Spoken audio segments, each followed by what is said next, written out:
안녕하세요. 오늘 보내주신 자료들, 잘 봤습니다. 이걸 바탕으로 요즘 글로벌 경제, 또 국내 산업, 이 흐름을 좀 같이 짚어보려고 하는데, 정보가 너무 많으니까, 핵심만 뽑아서 빠르게 한번 같이 파헤쳐보죠. 오늘은 뭐, 미국의 금리 결정도 있고요. 네, 그렇죠. 또 뭐, 스테이블 코인, 이 규제 이야기도 있고, 아, 그 법안 통과된 거요? 맞아요. 그리고 국내 기업들, 뭐, 네이버나 카카오 모빌리티 소식도 흥미롭고, 내부 경영 이슈까지. 네, 다룰 내용이 많네요. 네. 이걸 쭉 연결해서 보면 뭔가 큰 그림이 보일 것 같은데, 바로 시작해 볼까요?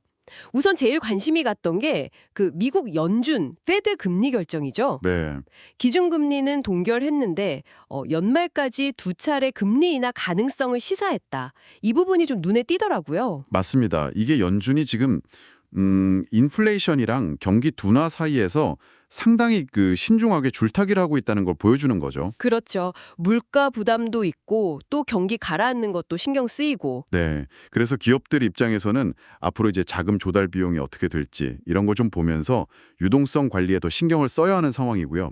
금리가 만약 내려간다면 뭐 소비나 투자 심리가 좀 개선될 거라는 기대도 해볼 수 있고요. 아, 그리고 흥미로운 게 또 있었죠. 그 비슷한 시기에 미국 상원에서 스테이블 코인 규제 법안이요. 아, 네네. 그 지니어스 벌 말씀이시죠? 네, 통과됐다고 하더라고요. 100% 지급 준비금 보유를 의무한다. 뭐 이런 내용이던데요. 네, 그게 상당히 중요합니다. 이게 단순히 가상자산 규제 이걸 넘어서요.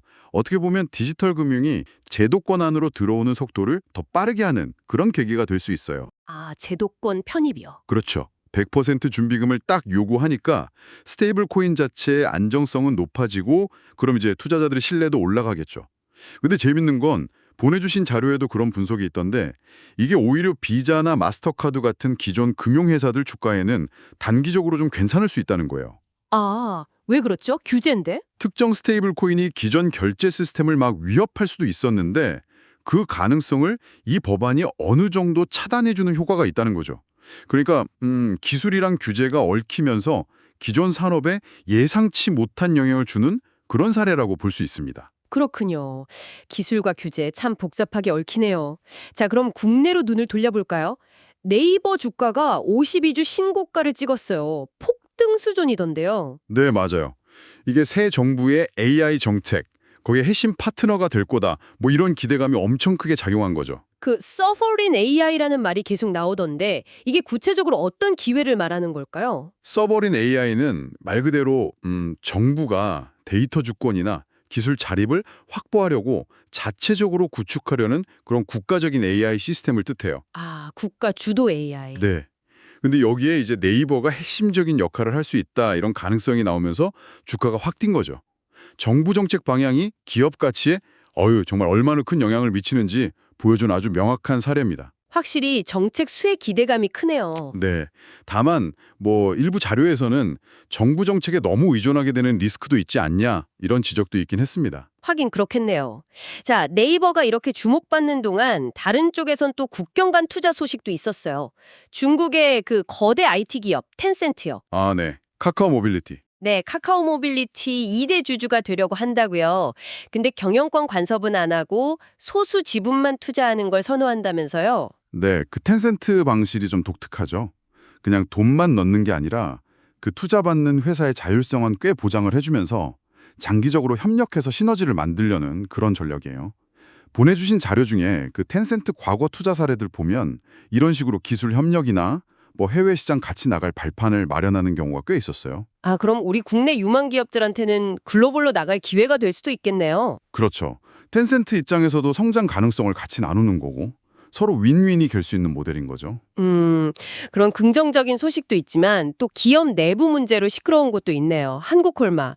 창업주랑 아들 사이에 경영권 분쟁이 생겼다고요? 네, 맞습니다. 거기에 또 외부 행동주의 펀드까지 끼어들었고요. 아, 복잡해졌네요. 네, 이런 사례가 사실 가족 기업들이 겪을 수 있는 승계 리스크가 얼마나 기업 가치를 흔들 수 있는지 잘 보여주는 거죠. 내부 갈등이 생기면 의사결정도 늦어지고 투자도 위축되고요. 그런데 행동주의 펀드까지 들어왔다니. 네, 그 행동주의 펀드라는 게 이제 기업 지분을 사서 경영에 적극적으로 목소리를 내는 거잖아요. 뭐 경영 개선 요구하고 주주 가치 높이라고 압박하고 이러면 단기적으로 변동성은 더 커질 수 있죠. 결국 뭐 투명한 승계 계획이나 내부 소통이 진짜 중요하다는 걸 다시 한번 보여주는 사례입니다. 네, 마지막으로 중국 배달 시장 얘기도 좀 해볼까요? 여기는 뭐 치킨 게임이 아주 심각하다고요. 아, 네. 그 자료 보고 좀 놀랐는데요. 대형 업체들이 보조금을 어마어마하게 쏟아부으면서 경쟁하고 있더라고요. 말 그대로 출혈 경쟁이죠. 점유율 뺏어오려고요? 근데 결국 자영업자들만 더 힘들어진다는 지적이네요. 맞습니다. 이게 시장 점유율 확보라는 단기 목표 때문에 과도하게 경쟁하다 보면 장기적으로는 시장 생태계 자체가 망가질 수 있다는 걸 보여주는 거죠. 소비자들은 당장 싸게 먹으니까 좋을 수도 있겠지만 그렇죠. 근데 그 이면에는 배달하시는 분들이나 식당 사장님들, 이 공급자들이죠. 이분들 수익성이 계속 나빠지는 문제가 있는 거예요. 보내주신 자료에서도 여러 번 나왔지만 플랫폼 기업들도 이제 사회적 책임이나 좀 지속 가능한 사업 모델에 대해 고민해야 한다. 이런 얘기가 많았습니다. 네, 오늘 쭉 짚어보니까 정말 금리 같은 거시경제 지표부터 뭐 AI 정책, 스테이블 코인 같은 기술 규제, 또 기업 내부 문제, 국경 넘나드는 투자 경쟁, 이게 다 따로 노는 게 아니라 전부 연결돼 있네요. 네, 맞습니다. 정말 모든 게 다 얽혀서 서로 영향을 주고받는 거죠. 이런 복잡한 환경 속에서 핵심 흐름을 잘 읽어내고 특히 이제 기술 발전이나 규제 변화가 기존 산업 판도를 어떻게 바꿀지 이걸 잘 지켜보면서 대비하는 게 중요합니다. 보내주신 자료들 속에서도 그런 연결고리들을 찾아내는 게 중요할 것 같아요. 네, 오늘 이 분석이 당신께서 여러 현상들을 이해하시는데 조금이나마 도움이 되었으면 좋겠습니다. 여기서 한 걸음 더 나아가서요. 오늘 우리가 얘기했던 소버린 AI라던가 아니면 스테이블 코인 규제 같은 이런 큰 흐름들이 앞으로 당신의 비즈니스나 아니면 뭐 관심 분야에 구체적으로 어떤 질문을 던지고 있는지 한번 생각해 보시는 건 어떨까요? 새로운 기회가 될 수도 있고 또 도전 과제가 될 수도 있을 테니까요. 다음 분석에서 또 뵙겠습니다.